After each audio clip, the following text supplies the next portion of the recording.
intense, dramatic tone. What if the world's most powerful company started with a college argument? Google is everywhere, on your phone, in your emails, tracking your every click. But how did it all begin? Before it became a trillion-dollar empire, Google was a college project, built in a cramped dorm room by two Stanford students with a dream to organize the world's information, and maybe take over the digital universe while they were at it. Larry Page and Sergey Brin were an odd couple, Page, analytical and reserved, Brin, expressive and mathematically gifted. Their first encounter was a clash of personalities, destined for rivalry, but their constant debates forced them to defend and refine their ideas. This intellectual sparring became the crucible for their revolutionary concept. They realized search engines were flawed because they ignored the relationships between web pages. The web was a network, not just a collection of documents. Links were like academic citations, endorsements of quality. This was their breakthrough, understanding the web's structure, not just its words. Their cramped office became a laboratory for this new idea. They wrote code, tested theories, and refined their approach. Every link was a vote, important pages linked to other important pages. This was a radical departure from keyword counting. Their partnership, born from disagreement, became one of the most important collaborations in tech history. Together, they were more than the sum of their parts. They were on the verge of building a search engine that could truly understand the web. Before Google, there was Backrub, the quirky name for Page and Brin's 1996 research project.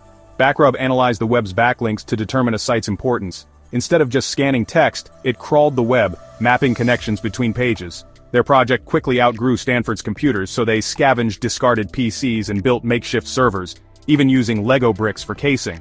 The heart of Backrub was PageRank, an algorithm that scored pages based on the number and quality of links pointing to them. A link from a reputable site was worth far more than one from an obscure blog. This created a web of trust and authority that PageRank could calculate.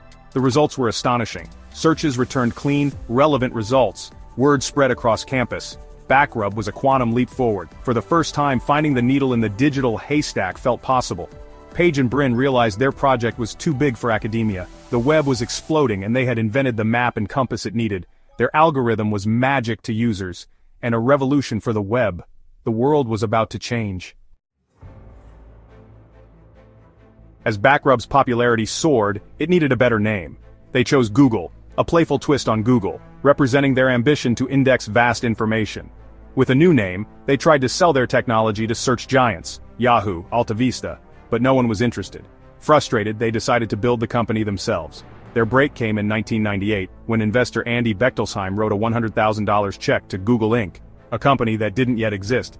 The check sat in a drawer while they scrambled to incorporate. That check was more than money, it was validation. Google moved from dorm room to its first real office, a garage in Menlo Park, owned by Susan Wojcicki. The garage became the birthplace of a new era. With funding secured, they could finally scale up. Google was no longer just a project, it was a company. The mission organized the world's information and make it universally accessible. The journey from Stanford to Silicon Valley had begun.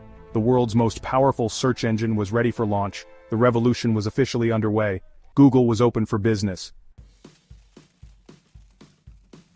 Google's first office was a humble garage, but its ambition was limitless. The public launch in 1998 introduced a minimalist homepage, just a logo and a search box. This simplicity was a statement. Google focused on delivering the best search results, fast. Users were instantly converted by the quality of results. By 1999, Google handled 500,000 searches daily, but still made no money. Page and Brin resisted flashy ads, seeking a business model as elegant as their technology. The answer was AdWords' small, relevant text ads alongside search results. Advertisers reached users actively searching for their products. Users got helpful ads. This model became Google's financial engine, funding global expansion. In 2004, Google went public, instantly making its founders billionaires. Their motto, "Don't be evil." Google was no longer a scrappy startup, it was a Wall Street powerhouse. The company was poised to dominate the digital landscape. The search titan had arrived. The world would never search the same way again. Flush with IPO cash, Google looked beyond search. Its mission expanded. Organize all the world's information in every form. Gmail launched in 2004, offering a gigabyte of storage, redefining email. Google built powerful tools, Maps, Docs, Translate, and the Chrome browser. Each product was simple, powerful, and deeply integrated. Google also bought promising companies, most notably YouTube and Android. YouTube gave Google dominance in online video. Android, acquired in 2005, became a free mobile OS, countering Apple's iPhone. Google transformed from a search engine into a global tech conglomerate. It became the infrastructure of digital life, email, maps, videos, documents, and phones. This seamless experience came with a cost. Google now held unprecedented data on billions. The company's reach was vast, and so were the questions it raised. The digital universe was expanding, with Google at its center. As Google's services became essential, a new question emerged. What's the price of free convenience? The answer: your data. Google's business model relied on knowing users intimately to deliver targeted ads. Every search, email, and video added to your digital profile. This data collection built the world's most powerful advertising machine. Privacy advocates and regulators grew concerned. Users realized, if a service is free, you're the product. Google's "Don't Be Evil" motto began to sound hollow. Governments responded with strict data laws and antitrust investigations. Google argued data collection improved products, but criticism grew. The debate over privacy and power became central to the digital age. The tension between free services and privacy remains unresolved. By 2015, Google had become a sprawling empire. Search, ads, self-driving cars, smart devices, and more. Investors wanted clarity. Moonshot projects worried them. Larry Page and Sergey Brin announced a major restructuring Alphabet Inc. Google became one focused company under Alphabet, with experimental projects spun out as separate entities. Sundar Pichai became Google's CEO. Page led Alphabet. The move brought transparency and discipline, letting Google focus on its core business. Alphabet signaled a new era of innovation and accountability. Each company could operate with startup agility, backed by Google's resources. The restructuring kept the spirit of innovation alive as Google matured. Alphabet became a holding company for a diverse portfolio, with Google at its heart. From a Stanford argument to a global conglomerate, Google has reshaped our world. We rely on it for answers, navigation, communication, and entertainment.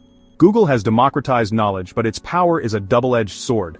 The same tools that empower us also track us. Algorithms shape what we see, influencing opinions and decisions. Google's dominance raises questions about competition and innovation. The story of Google is one of ambition, engineering, and relentless growth. It has connected humanity but also concentrated power.